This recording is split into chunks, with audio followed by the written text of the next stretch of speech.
எனது நாட்டை நான் பெரிதும் நேசிக்கின்றேன். இந்நாட்டின் பலன் பெருமைக்காகவும் பன்முக மரபு சிறப்பிற்காகவும் என்றும் பெருமிதம் அடைகிறேன்.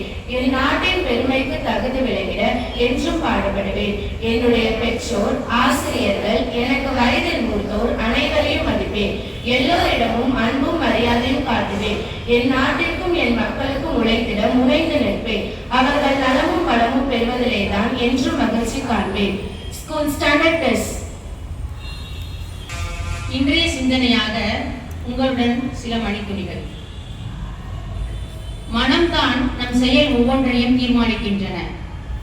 மனம் சொல்கிறபடியெல்லாம் கேட்டால் மகிழ்வோடு வாழலாம் என்ற நம்பிக்கையோடு நாம் வாழ்ந்து கொண்டிருக்கிறோம். இதனைதான் திரைப்பட பாடல் ஒன்று சொல்கிறது. கண் போன போக்கிலே கால் போகலாமா, கால் போன போக்கிலே மனம் போகலாமா, மனம் போன போக்கிலே மனிதர் போகலாமா, மனிதர் போன பாதையை மறந்து போகலாமா.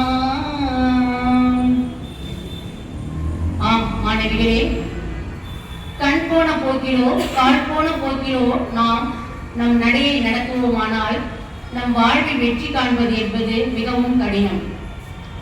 இதனை உணர்த்த மனம் என்ன சொல்கிறது என்பதை கேட்டு அறிந்து செயல்பட ஒரு சிறு கதை. ஒரு முறை ஒரு மனிதன் அவனுடைய மனம் சொல்லியது, நீ ஒரு அழகான வீட்டை வாங்கு என்று. உடனே அவன் அந்த வீட்டை வாங்குவதற்கான ஏற்பாடுகளையும் அதனை அழகுபடுத்துவதற்கான ஏற்பாடுகளையும் செய்தான். மிகுந்த இயற்கை காட்சி கொண்ட ஒரு இடத்தில் அந்த வீட்டை அமைத்தான். பல நாட்கள் அதில் குடியிருந்தான் மகிழ்வோடு.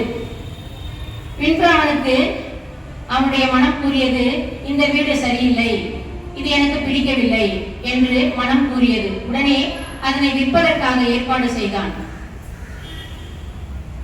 அந்த விற்பதற்காக ஒப்பந்ததாரரை அழைத்து, இந்த வீடு விற்பதற்கு நீங்கள் ஏற்பாடு செய்யுங்கள், எனக்கு இந்த வீடு பிடிக்கவில்லை, வேறு ஒரு அழகான வீடை எனக்கு வாங்கி தாருங்கள் என்று கூறினான். அவ்வாறே அந்த ஒப்பந்ததாரரும் அந்த வீட்டை விற்பதற்காக ஒரு விளம்பரத்தை ஏற்பாடு செய்து விளம்பரத்தில் விளம்பரம் கொடுத்தார். இந்த வீட்டை விற்க நினைத்தவரும் தனக்கு ஒரு அழகான வீடு வேண்டும் என்று எண்ணிக்கொண்டு விளம்பரங்களை தேட ஆரம்பித்தான். இறுதியில் ஒரு விளம்பரத்தை கண்டான். அந்த விளம்பரத்தில் அந்த வீடு அழகாக இருந்தது. சரி, நாம் இந்த வீட்டை வாங்கிக் கொள்ளலாம் என்று ஒரு எண்ணிற்கு போன் செய்தான். அந்த போனை எடுத்த அந்த மனிதர் கூறினார், ஐயா, இந்த வீட்டை உங்களால் வாங்க முடியாது. அப்பொழுது அவர் கேட்டார், ஏன் என்று. அதற்கு கூறினார், இந்த வீடுதான் உங்களுடையது, நீங்கள் விற்க வேண்டும் என்று நினைத்த வீடுதான் உங்களுடைய வீடு, எனவே இந்த வீட்டினை உங்களுக்கு நாங்கள் விற்க முடியாது என்று கூறினார். அப்பொழுதுதான் யோசித்தார், நம் மனம் குறைத்த பொழுது இந்த வீட்டை அழகாக எண்ணினோம், இப்பொழுது இன்னும் அழகாக தோன்றுகிறது. எனவே நாம் எண்ணுவதற்கும் நாம் செயல்படுவதற்கும் காரணமாக இருப்பது நமது எண்ணமே, நமது மனமே என்று அவர் உறுதி கொண்டார். மனம் இப்படிதான், அது சொல்கிறபடியெல்லாம் கேட்காதீர்கள்.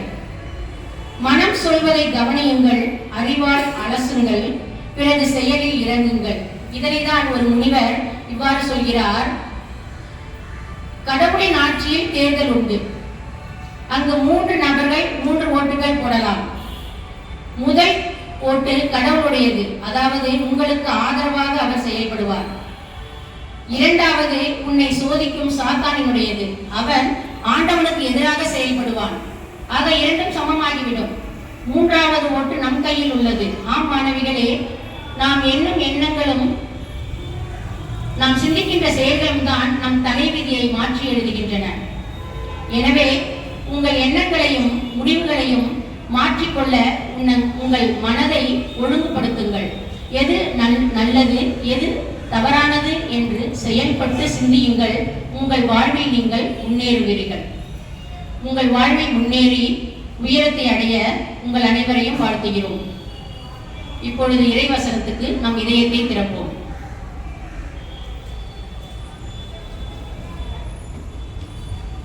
நீதிமொழி, தந்தையின் போதனைக்கு செவிசாயுங்கள், மெய்யுணர்வை அடையும்படி அதில் கவனம் செலுத்துங்கள். நான் உங்களுக்கு நற்போதனை அளிக்கிறேன், நான் கற்பிப்பதை புறக்கணியாதீர்கள். நான் என் தந்தையின் அருமை மைந்தனாய் தாய்க்கு செல்ல பிள்ளையாய் வளர்ந்து வந்தேன். அப்பொழுது என் தந்தை எனக்கு கற்பித்தது இதுவே, நான் சொல்வதை உன் நினைவில் வை, என் கட்டளைகளை மறவாதே, நீ வாழ்வடைவாய். மனிதரின் வழிகளுள் ஒன்றும் ஆண்டவர் கண்களுக்கு தப்புவதில்லை, அவர்களுடைய பாதைகள் எல்லாம் அவர் சீர்தூக்கி பார்க்கிறார். இது ஆண்டவர் வழங்கும் அருள்வாக்கு. இறைவா உமக்கு நன்றி. இன்று நாங்கள் இந்த கேட்ட செய்தியின்படி சிறு பருவத்தில் இருக்கும் எங்கள் ஒவ்வொருவரின் மனதையும் நீர் அறிவீர், எங்கள் உள் எண்ணங்களையும் நீர் அறிவீர். எல்லாவற்றிற்கும் முடிவு கூறுபவர் நீரே என்பதை நாங்கள் உணரச் செய்தருளும்.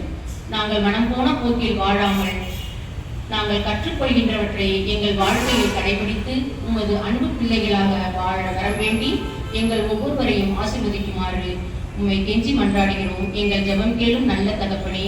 ஆமென்.